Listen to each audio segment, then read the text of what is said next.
الحمد لله نحمده ونستعينه ونستغفره ونعوذ بالله من شرور أنفسنا ومن سيئات أعمالنا من يهده الله فلا مضل له ومن يضلل فلا هادي له وأشهد أن لا إله إلا الله وحده لا شريك له وأشهد أن محمدا عبده ورسوله أما بعد يا أيها الذين آمنوا اتقوا الله حق تقاته ولا تموتن إلا وأنتم مسلمون يا أيها الناس اتقوا ربكم الذي خلقكم من نفس واحدة وخلق منها زوجها وبث منهما رجالا كثيرا ونساء واتقوا الله الذي تساءلون به والأرحام إن الله كان عليكم رقيبا يا أيها الذين آمنوا اتقوا الله وقولوا قولا سديدا يصلح لكم أعمالكم ويغفر لكم ذنوبكم ومن يطع الله ورسوله فقد فاز فوزا عظيما أما بعد فإن خير الحديث كتاب الله وخير الهدي هدي محمد صلى الله عليه وسلم وشر الأمور محدثاتها وكل محدثة بدعة وكل بدعة ضلالة وكل ضلالة في النار أما بعد اللهم إني أسألك علما نافعا ورزقا طيبا وعملا متقبلا اللهم إني أعوذ بك من منكرات الأخلاق وآمال الأهواء اللهم رب زدني علما اللهم رب زدني علما اللهم رب زدني علما اللهم لا سهل إلا ما جعلته سهلا وأنت تجعل الحزن سهلا إذا شئت. بے شک تمام تعریف اکیلے اللہ وحدہ لا شریک کے لیے ہے کہ جس نے اپنے بندے کو ہدایت دینا چاہی تو اسے اسلام کی توفیق دی اور اس کے اعضاء اور جوارح کو اسلام کا فرما بردار بنا دیا. اور میں گواہی دیتا ہوں کہ معبود برحق صرف ایک اکیلا اللہ رب العالمین ہے، وہ اکیلا ہے، اس کا کوئی شریک نہیں. اور میں گواہی دیتا ہوں کہ محمد رسول اللہ صلی اللہ علیہ وسلم اللہ تعالیٰ کے خاص بندے اور آخری رسول ہیں. اور میں گواہی دیتا ہوں کہ محمد رسول اللہ صلی اللہ علیہ وسلم کے تمام صحابہ اکرام جنتی ہیں. یہ ہمارا اجماعی عقیدہ ہے. اور صحابہ اکرام تمام کے تمام عادل ہیں اور ان کے درمیان ہونے والے اختلافات اجتہادی معاملات ہیں جس پر ان کو نیکی ملے گی. صحابہ اکرام ہمارے نزدیک دین کی بنیاد ہے، قابل قدر شخصیت ہے.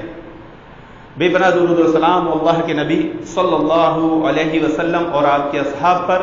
اللہم صلی علی محمد وعلی آل محمد کما صلیت علی ابراہیم وعلی آل ابراہیم انک حمید مجید. اللہم بارک علی محمد وعلی آل محمد کما بارکت علی ابراہیم وعلی آل ابراہیم انک حمید مجید. حاضرین جمعہ، میرے دینی ملی اسلامی بھائیوں اور پردہ نشین خواتین و حضرات، میری ماں و بہنوں، آج کے خطاب کا عنوان امت مسلمہ کی سب سے بڑی آزمائش عاجزی اور سستی میں ہے. عنوان کو توجہ سے سنیں. امت مسلمہ کی سب سے بڑی آزمائش عاجزی اور سستی میں.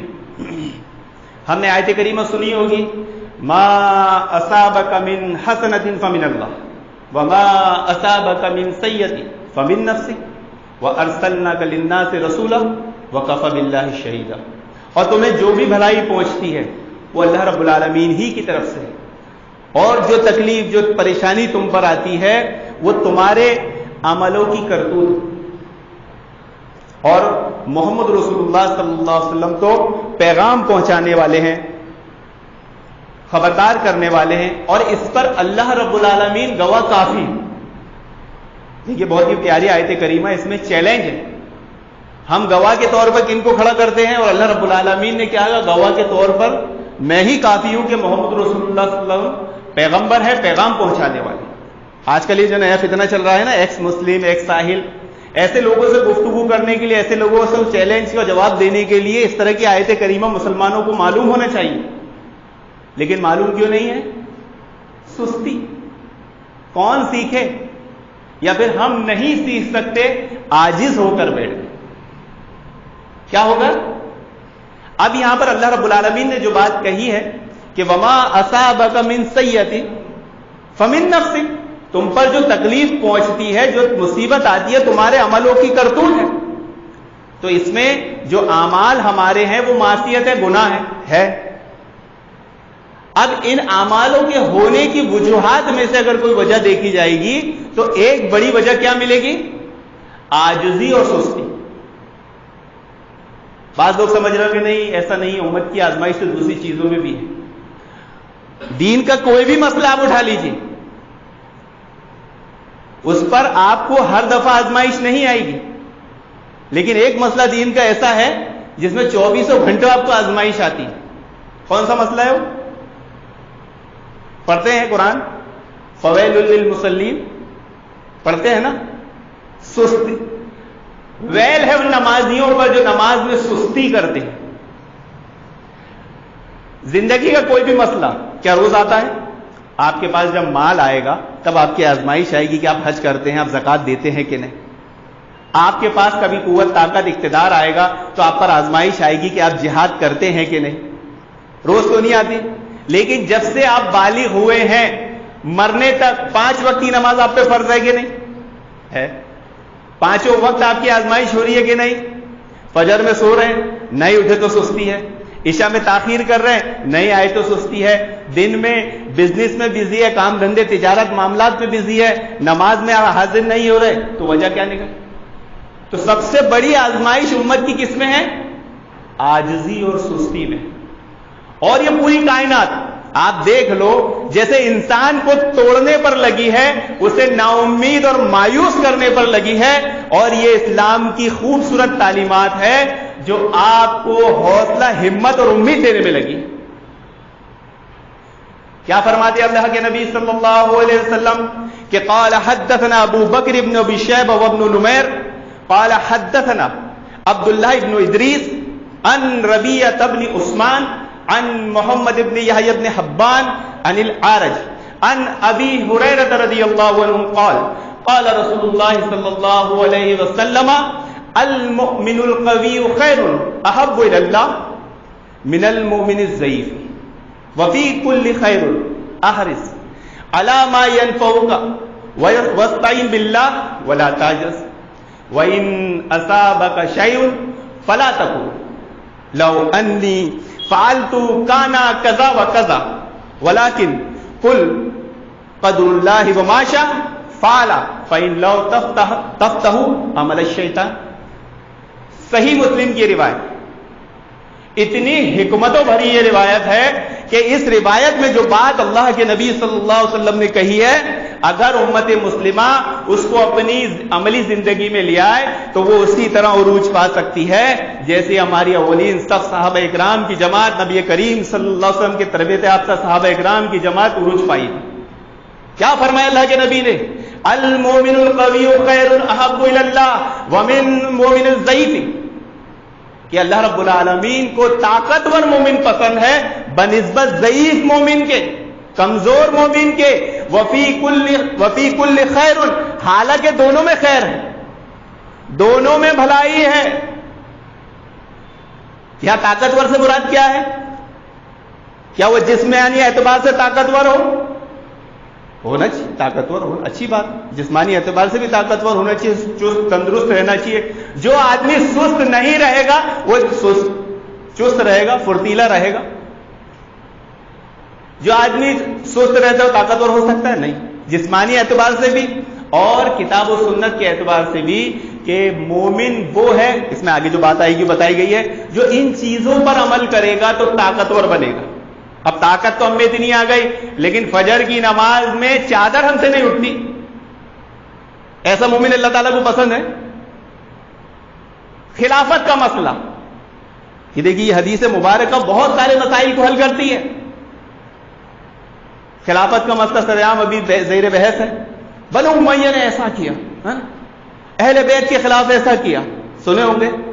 کبھی خیال آیا کہ کیا وہ دور کے لوگوں کو نہیں معلوم تھا کہ یار بنو امیہ ایسا کر رہے ہیں اور صحابہ اہل بیت ادھر ہیں تو ان کا ساتھ نہیں ان کا ساتھ دینا چاہیے؟ آخر کیا وجہ تھی کہ بنو امیہ کے ساتھ بھی صحابہ اکرام کی ایک بڑی جماعت ہے؟ بہت سارے مسائل کو حل کرتی ہے. یہ حدیث اللہ رب العالمین نے کیا فرمایا؟ حدیث رسول میں کیا ہے؟ اللہ کے نبی نے کیا فرمایا کہ طاقتور مومن پسند ہے اللہ رب العالمین کو بنسبت کمزور کی. مثال کے طور پر آپ کا امیر ہے، آپ کا خلیفہ ہے، وہ طاقتور ہے لیکن اس میں کچھ کمزوریاں ہیں، بدعمالیاں ہیں، کمیاں ہیں. اور ایک آپ کا خلیفہ امیر ہے جو کمزور ہے اور متقی اور پرہیزگار ہے. اب آپ کو کس میں سے چننا ہے؟ یہ قاعدہ سکھا دی ہے حدیثیں. آپ کس کو چوائس کریں گے؟ ظاہر سی بات ہے ہم اسی قائد لیڈر کو آج کے دور میں پسند کرتے ہیں جو متقی اور پرہیزگار، اگرچہ کمزور ہو لیکن جو طاقتور ہو اور عملوں میں تھوڑی سی کمی کوتاہی رہے اس کو ہم فوراً ریجیکٹ کر دیتے ہیں. حدیث یہ سکھاتی ہے کہ اللہ رب العالمین کو کون سا مومن پسند ہے؟ جو خلیفہ، جو امیر اگر کس میں کچھ کمی کمزوری ہے لیکن وہ طاقتور ہے تو اس کی طاقت کا فائدہ پوری جماعت، پوری قوم کو ملے گا اور اس کی کمزوری کا نقصان صرف اس کی ذات کو رہے گا، جماعت کو نہیں رہے گا. لیکن کمزور خلیفہ ہوگا تو اس کا نقصان پوری جماعت، پوری قوم کو ملے گا اور اس کی نیکیوں کا فائدہ صرف اس کی ذات تک رہے گا. تو اس زمانے کے لوگ بنو امیہ کی بیعت میں رہتے تھے، بنو امیہ کو خلیفہ مانتے تھے، بنو امیہ کے ساتھ جہاد کرتے تھے. کیوں؟ یہ قاعدہ جانتے تھے. یہ بنو امیہ کون ہے؟ یہ جب اسلام نہیں آیا تھا تب بھی قریش قبیلوں کے 10 قبیلوں میں سے یہ وہی قبیلہ ہے جو اس ٹائم بھی حکومت کرتا تھا اور تجارت بھی انہی کے ہاتھ میں تھی. طاقتور کون ہوتا ہے آج کے دور میں؟ جس کے ہاتھ میں اقتدار ہو، جس کے ہاتھ میں مال ہو، تجارت ہو. قریش قبیلے کے 10 قبیلوں میں سے اموی قبیلہ اسی خاصیت اور اسی صفت کا مالک تھا جس کی وجہ سے اس زمانے کے لوگ کیا اللہ کے نبی صلی اللہ علیہ وسلم بھی ان پر اعتماد کرتے تھے. حضرت عمر رضی اللہ عنہ بھی ان پر اعتماد کرتے تھے. ابو سفیان کے ایک بیٹے کا نام کیا ہے؟ یزید رضی اللہ عنہ. صحابی ہیں، اللہ کے نبی نے خود ان کو کمانڈر بنا کے جنگ میں بھیجا. حضرت معاویہ کو شام کا گورنر بنانے والے کون ہیں؟ حضرت عمر رضی اللہ عنہ. تو یہ اصول، یہ قاعدہ، یہ حدیث ہمیں یہ پیغام دیتی ہے کہ ہم طاقتور مومن کو پسند کریں بنسبت کمزور مومن کے. کمزور مومن کی برائی کرنا مقصود نہیں ہے. یہاں مسئلہ یہ ہے کہ اس سے امت جماعت کو کیا فائدہ ہونے والا ہے. اور پھر اللہ کے نبی صلی اللہ علیہ وسلم نے آگے فرمایا احرص علی ما ینفعک، اور نیکیوں میں حرص کرو، لالچ رکھو. واستعین باللہ، اللہ رب العالمین پر بھروسہ رکھو. ولا تعجز، اور عاجز ہو کر، سست ہو کر مت بیٹھو. 3 نصیحتیں اللہ کے نبی نے کی. کیا کہا؟ نیکیوں کی حرص رکھو، لالچ رکھو. یہ مسجد تعمیر ہوا کتنا ٹائم ہوا؟ اس مسجد کے مصلیان کوئی بول سکتا ہے؟ اللہ ماشاء اللہ 1-2 ہوں گے جو نیکیوں کی حرص رکھنے کی نیت سے جمعہ کے دن اس وقت مسجد میں داخل ہوتے ہوں گے جب مسجد کے امام صاحب بھی داخل نہیں ہوتے. سب سے پہلے کہ مجھے اونٹ ذبح کرنے کا ثواب مل جائے. حرص کس کی ہو گئی ہمارے آج کل؟ صرف دنیا کی. اگر اس نے اچھی جاب حاصل کر لیا میں اس سے اچھی جاب لوں گا. اگر اس نے اچھا گھر بنا لیا میں اس سے اچھا گھر بناؤں گا. اگر اس نے اچھا موبائل لے لیا میں بھی لے لوں گا آئی فون. اور پتہ نہیں کیا کیا چیزوں کی حرص ہے. حرص کس میں کرنا ہے؟ دین میں. لالچ کس میں کرنا ہے؟ دین میں. ایک مسئلہ آئے گا کہ بھئی لالچ تو شرک ہے. ایک حدیث میں آتا ہے لالچ شرک ہے اور ایک حدیث میں آ رہا ہے دین کے معاملات میں حرص کرو. تو اس کا کیا معنی مفہوم ہے؟ جس عمل میں لالچ، حرص ہو وہ شرک کب کہلاتی ہے؟ جب اس سے دین کا نقصان ہو رہا ہو اور نیت میں کھوٹ ہو. کوئی عالم بن رہا ہے میں بھی عالم بنوں گا، ایسی حرص لالچ بری چیز ہے نہیں. کوئی صدقہ کر رہا ہے میں بھی صدقہ کروں. کوئی مسجد میں 200 روپے دیتا ہے میں 500 روپے دوں. کوئی مسجد میں 50 روپے دیتا ہے میں 2000 روپے دوں گا. یہ حرص بری ہے؟ جو دین کا فائدہ کرے ایسی حرص اور ایسی لالچ رکھنا چاہیے، اور جو دین کا نقصان کرے ایسی حرص، ایسی لالچ شرک کہلاتی ہے. یعنی آدمی معاش کمانے میں اتنا مشغول ہو جائے اسے نماز کا خیال نہیں، اسے جماعت کا خیال نہیں ہے، اسے حرام حلال کا خیال نہیں ہے. تو یہ لالچ کیا کہلاتی ہے؟ شرک. اور اس طرح کی لالچ میں آپ دیکھیں گے نیتوں کی بہت کھوٹ ہوگی.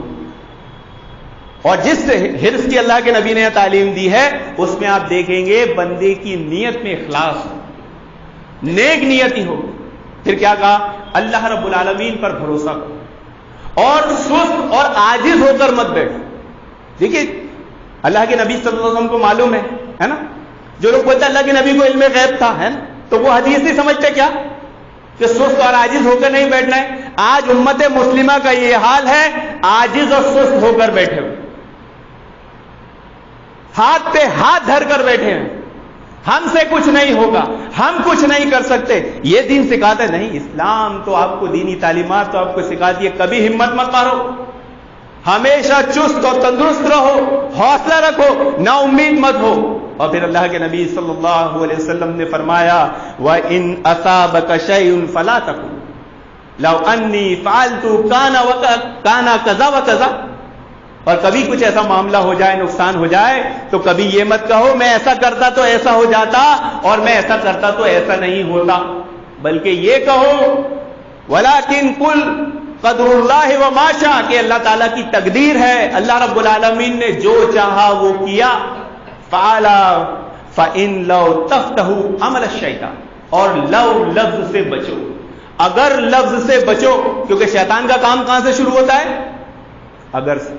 محترم حاضرین, پوری امت مسلمہ کا حال, کہیں کچھ بھی ہو جائے سب یہی شکایتیں کرتے بیٹھے رہتے ہیں, ایسا کیا تو ایسا ہوا, ایسا کیا تو ایسا نہیں ہوا, ایسا کرتا تو ایسا نہیں ہوتا. پوری امت مسلمہ میں ایک دو میرا آپ کا سب کا یہی حالت. ہم عاجز اور سست ہو کر بیٹھ گئے. یہ عاجز اور سست ہونے کی ایک وجہ بہت خطرناک ہے کہ تقدیر پہ سے ایمان آدمی کا بگڑ جاتا ہے. تقدیر پر ایمان کے تعلق سے آدمی ٹھوکر کھا جاتا ہے. آج تقدیر کے پر ایمان کے تعلق سے امت مسلمہ کی حالت زار پر کیا بتایا جائے. یہ کوئی پرانا نیا مسئلہ نہیں ہے, یہ متاخرین اور متقدمین کے زمانے سے چلا ہے تقدیر کا مسئلہ. لیکن یہ عاجز اور سست ہونے کی وجہ سے تقدیر پر کیسے مسئلہ آگے ٹکتا, بات آگے آئی. سب سے پہلے اس حدیث کریمہ میں اللہ کے نبی نے جو 3 باتیں بیان فرمائی ہے, ان 3 باتوں میں یہ چیزیں دین اور دنیا سب کے لیے کیا ہے؟ ہر نیک کام کی حرص رکھو, اللہ پر بھروسہ رکھو, عاجز ہو کر مت کرو. یعنی عبادتوں کی پرواہ کرو, عبادتوں کی حفاظت کرو, نماز کی حفاظت کرو. ہم نماز کی حفاظت کرتے ہیں, عبادت کی حفاظت کرتے ہیں. عبادت کی حفاظت کے تعلق سے اگر مفہوم پوچھ لیا جائے تو نہیں معلوم کہ عبادت کی حفاظت کا کیا مفہوم ہوگا. آ رہے ہیں نماز پڑھ رہے چلے جا رہے, امت مسلمہ کی بڑی تعداد کروڑوں لوگ نماز پڑھ رہے چلے جا رہے, لیکن اس سے پوچھ لو کہ نماز کی حفاظت کیسے ہوگی, نہیں معلوم. ارے قال اللہ قال رسول صلو کما رأیتمونی اصلی, اسی طرح نماز پڑھو جس طرح مجھے نماز پڑھتے دیکھتے ہو. نماز کے حقوق ادا کرتے ہوئے نماز پڑھیں, نماز کی حفاظت ہے. اب وہ کیسے ہوگی؟ وہ نماز صرف نبی کریم صلی اللہ علیہ وسلم والی ہونا چاہیے. تو عبادت کی حفاظت کی جائے گی. کیوں؟ کیونکہ اس سے دنیا اور آخرت کے امور کی تعظیم ہے. جو آدمی دینی امور کی پابندی کرتا ہے, دنیاوی امور میں, دنیاوی کاموں میں اسے فائدہ ملتا ہے.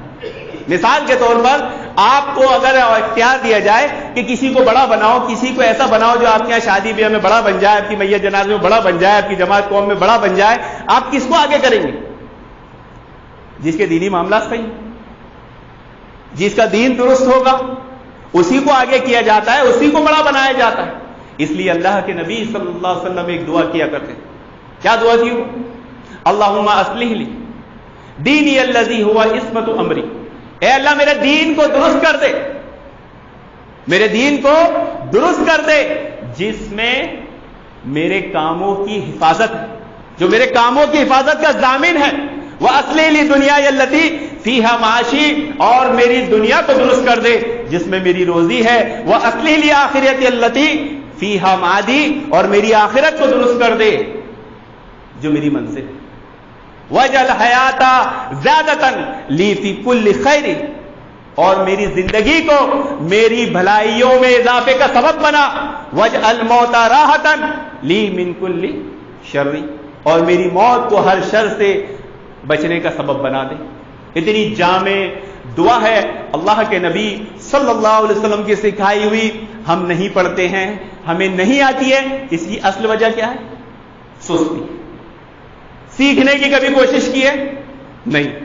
دنیا کمانا ہے 5 بجے سے اٹھے گا آدمی, 7 بجے اسکول جانا ہے, 6 بجے سے ماں اٹھے گی, بچے کو تیار کرے گی, باپ اس کو چھوڑ کر آئے گا, پھر لینے جائے گا. لیکن دین کی باری آئے گی تو مہینے ہو گئے, ماں نے کبھی فجر پڑھی, باپ نے فجر پڑھی, بچوں کو تو چھوڑا بھی تو بچہ تو بڑا ہی نہیں ہوا.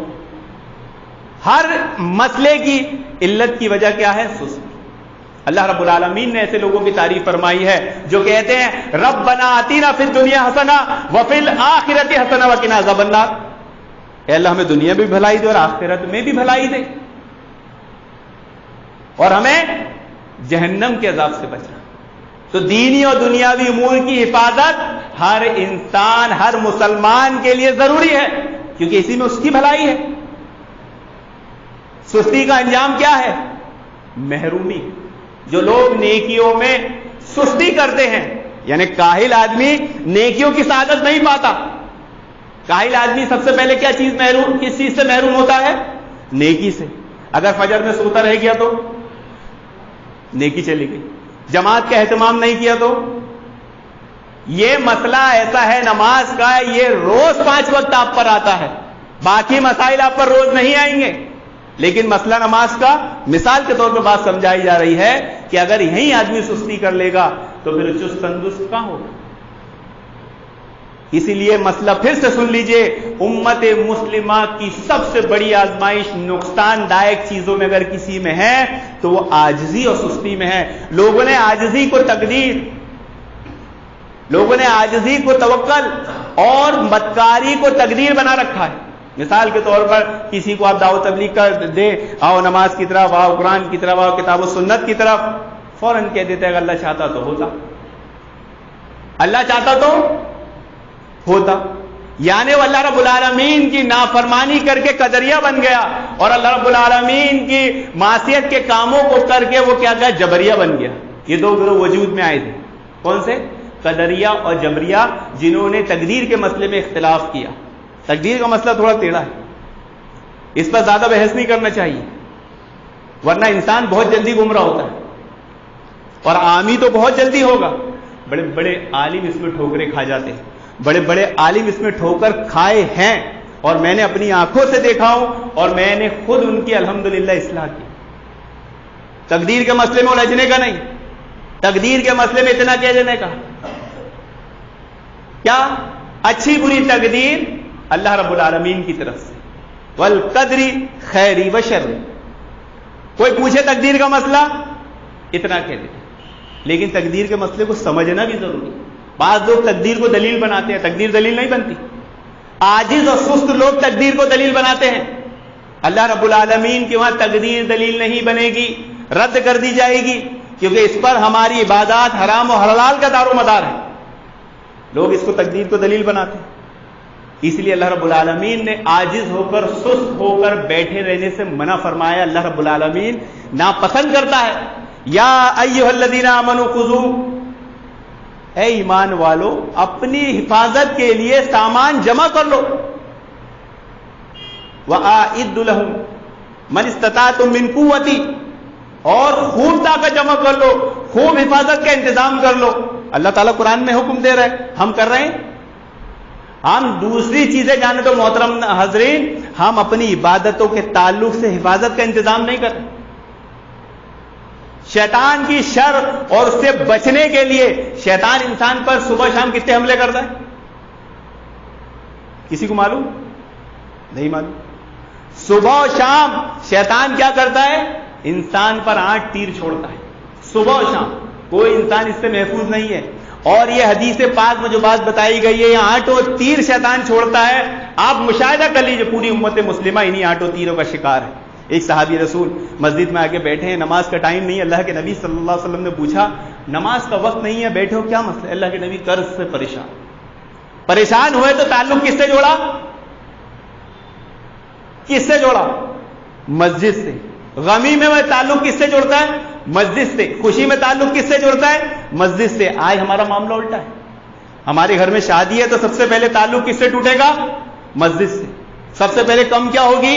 نماز. سب سے پہلے چھوٹے گی کیا؟ جماعت. ارے آدمی کی دینداری کا پتہ اس کی خوشی اور غمی میں ہی پتہ چلتا ہے. عام زندگی میں تو سب دیندار ہیں. عام زندگی میں کون دیندار نہیں ہوتا؟ جب خوشی آئے، جب غمی آئے، تبھی تو پتہ، دل تبھی قابو میں نہیں رہتا، شیطان تبھی حملہ آور ہوتا ہے. اس لیے آپ دیکھو کہ غمی کے موقع کے تعلق سے ہی سب سے زیادہ بدعتیں ایجاد ہوئی ہیں. ابھی آ رہا ہے میلاد کا مہینہ جسے ہم بدعت کہتے ہیں. کیا ہے مسئلہ؟ کربلا آتی ہے، کیا ہے وہ مسئلہ؟ جب تدفین کے معاملات آتے ہیں، اتنی بدعت کے پوچھو، دل قابو میں نہیں رہتا. شیطان یہی انسان سے کھیلتا ہے. خوشی کا موقع ہے، بچے ناچ گانا کھیل کود کر رہے ہیں، کسی بڑے نے تنبیہ کر دیا، یہ کیا کر رہے ہو؟ ماں بیوی بچے بڑی وہ، ارے ابھی خوشی کا موقع ہے، ابھی نہیں کریں گے. بچے تو کب کریں گے؟ خرافات ایسے ہی وجود پاتی ہے. اور جب غمی کا موقع رہتا ہے، کسی کو کوئی سنت یاد دلا دو، ارے یہ بدعت ہے، سنت کا عمل کر، جنازے میں بدعت مت کر. ارے میری ماں مر گئی، میرا باپ مر گیا، میرا بیٹا مر گیا، تیرے کو یہ سوچ رہے ہیں. تو سب سے زیادہ جو چیز عروج پاتی ہے بدعت خرافات، وہ کب؟ خوشی اور غمی کے موقع. اور ہمارا مسئلہ کیا ہے محترم حاضرین؟ یہی. صحابی رسول اللہ کے نبی صلی اللہ علیہ وسلم نے دیکھا کہ نماز کا وقت نہیں ہے، مسجد میں بیٹھے ہیں، پوچھا کیا قرض کی؟ اللہ کے نبی نے دعا سکھائی، اللہم انی اعوذ بک من الہم والحزن والعجز والکسل والبخل والجبن والذل الدین وغلبۃ الرجال. اے اللہ میں تیری پناہ میں آتا ہوں غم سے، فکر سے، عاجزی سے، سستی سے، بخیلی سے، بزدلی سے، قرض سے اور قرض وصول کرنے والوں سے. یہ 8 بیماریاں عام ہیں دنیا میں، اور انہی 8 بیماریوں کا سب شکار ہیں. کوئی 1 کا، کوئی 2 کا، کوئی 8 کا. کوئی سب میں نہیں ہے تو کم سے کم قرض میں پھنسا ہے. تو جو دعائیں اللہ کے نبی صلی اللہ علیہ وسلم نے سکھائی ہے وہ کس لیے؟ ہم عاجز ہو کر نہ بیٹھے، ہم چست و تندرست ہیں، سستی ہم میں نہ آئے. صحابی رسول نے اس کا اہتمام کیا، ان کا قرض ادا ہو گیا. اب آج کا بھائی ہمارا ایک قرض دار ہے، اس کو فوراً بھائی قرض کیسے دور کرنا ہے، یہ دعا پڑھو. وہ دعا پڑھتا ہے، وہ دعا برابر پڑھے گا، لیکن اعمال صالح کو ترک کر دے. فجر کا پتہ نہیں ہے، قرض میں پھنسا ہے. تو کیا صحابی قرض فجر کی نماز چھوڑ دیا کرتے تھے؟ قرض میں مبتلا تھے تو عشاء ان کی ناگہ ہو جاتی تھی؟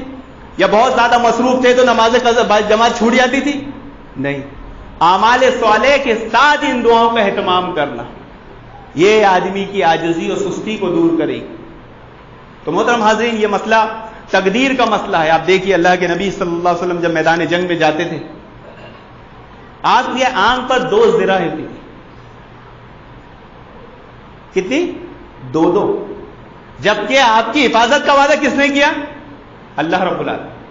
آپ کی حفاظت کے لیے صحابہ اکرام کی فوج تیار ہے، پھر بھی سستی اور عاجزی نہیں اختیار کرتے تھے کہ نہیں میری حفاظت اللہ کرنے والا ہے، صحابہ کی بڑی جماعت ہے تو میں نہتا چلا جاؤں. آج کا مسلمان جاتا ہے نا، ذرا سا کچھ نہیں ہو میدان میں آ جاتا ہے، ذرا سا کچھ نہیں ہوا سڑک پہ آ جائے گا. حفاظت کا کوئی انتظام نہیں، کوئی چالاکی، کوئی سمجھداری نہیں، بس پہاڑ سے ٹکرانے چلا. کیا یہ اسلام ہے؟ اسلام میں یہ تعلیم دی اپنے آپ کو ہلاکت میں ڈال لو؟ نہیں محترم حاضرین، اسلام ایسی تعلیمات ہے جو انسان کو نا امید ہونے سے بچاتا ہے، جو انسان کو ایسی امید دلاتا ہے کہ بڑی سے بڑی مصیبت میں وہ ٹلتا نہیں ہے. ہمارے صحابہ اکرام کے واقعات دیکھ لیجئے، ہم پر تو وہ مصیبتیں نہیں ہے. محترم حاضرین، ایک صحابی نابینا ہے اور گھر میں صدقہ کر رہے ہیں، رسی باندھ کے رکھے ہیں دروازے تک. نابینا ہے. بچوں نے کہا ابا ہم ہیں نا صدقہ کرنے کے لیے، ہم دے دیں گے فقیر مسکین کو، سائل کو. کہا نہیں، میں اپنے ہاتھ سے دوں گا، کیونکہ اپنے ہاتھ سے صدقہ کرنے والا بری موت سے بچتا ہے، بری موت سے بچتا ہے. صدقہ اپنے ہاتھ سے کرنے والے کی فضیلت کیا ہے؟ بری موت سے بچتا ہے.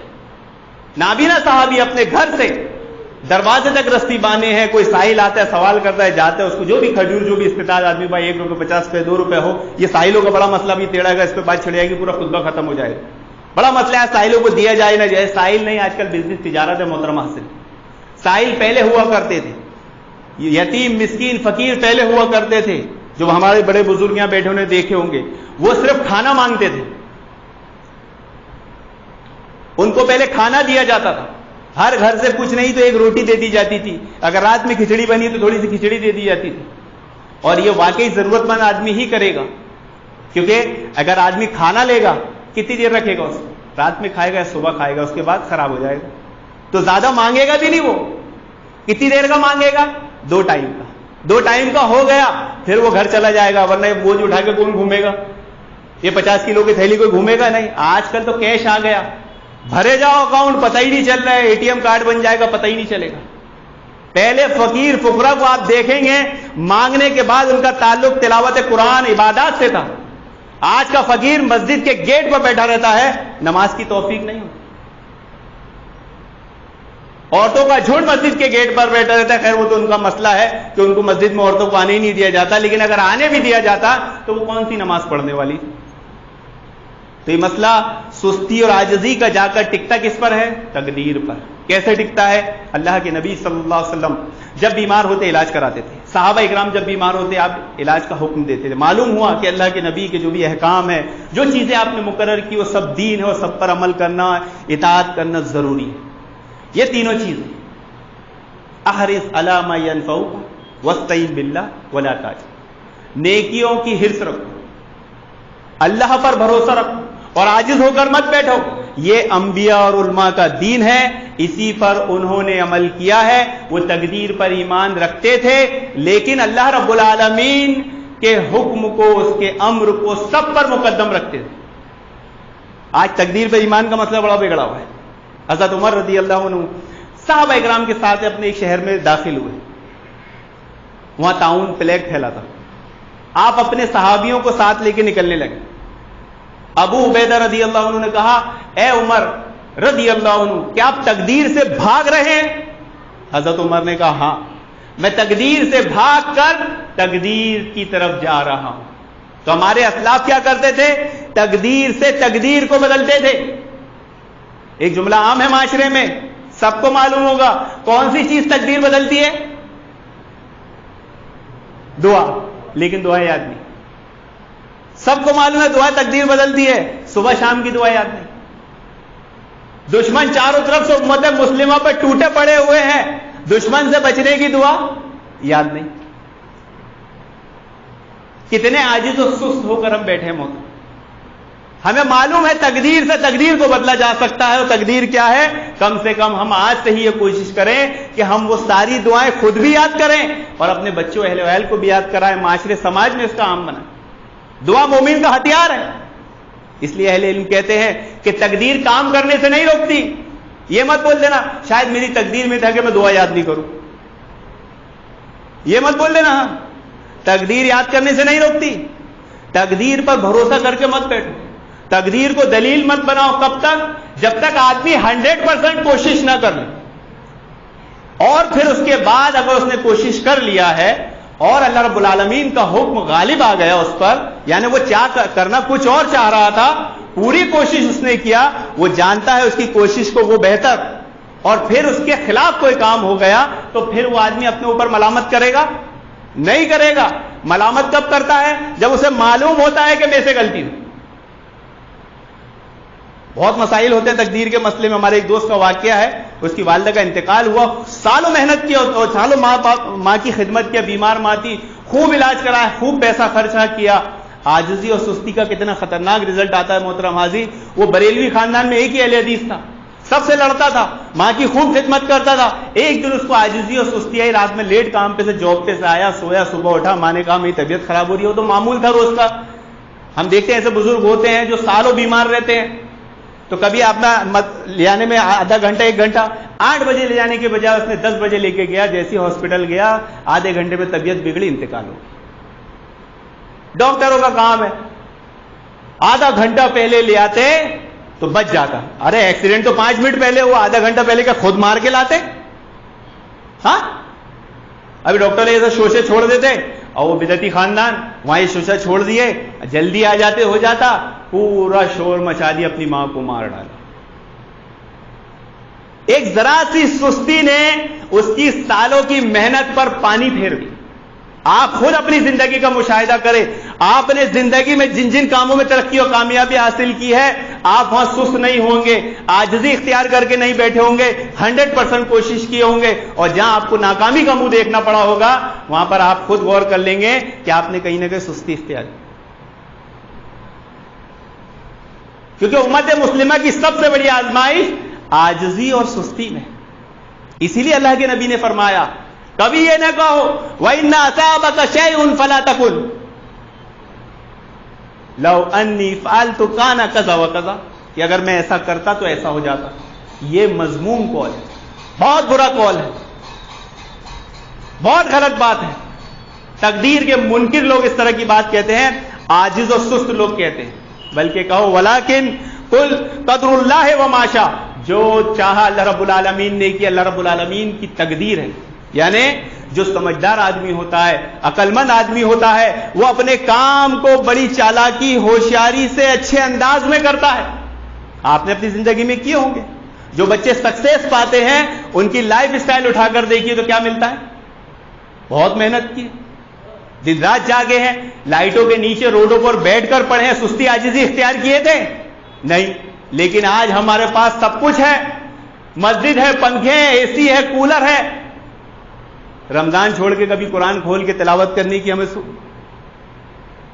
اس مسجد میں کوئی آ کر میں نے تو نہیں دیکھا کہ کسی نے سورۃ کہف پڑھنے کے لیے قرآن ہاتھ میں لیا. چلو اگر کسی کو یاد ہوگی تو الگ مسئلہ ہے کہ اسے 10 آیتیں شروع کی، 10 آیتیں آخری کی یاد انہوں نے تلاوت کر لیا، کافی. ہونا تو یہ چاہیے تھا محترم حاضرین، جس طرح آپ یہاں خطبہ سننے کے لیے بیٹھے ہیں، آپ جمعہ کا خطبہ شروع ہونے سے پہلے ایسے ہی سب بیٹھے ہوتے اور سب کے ہاتھ میں قرآن ہوتا اور سب سورہ کہف کی تلاوت کر رہے ہوتے.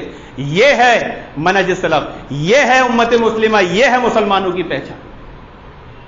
آج سستی اور عاجزی کا عالم کیا ہے معلوم ہے؟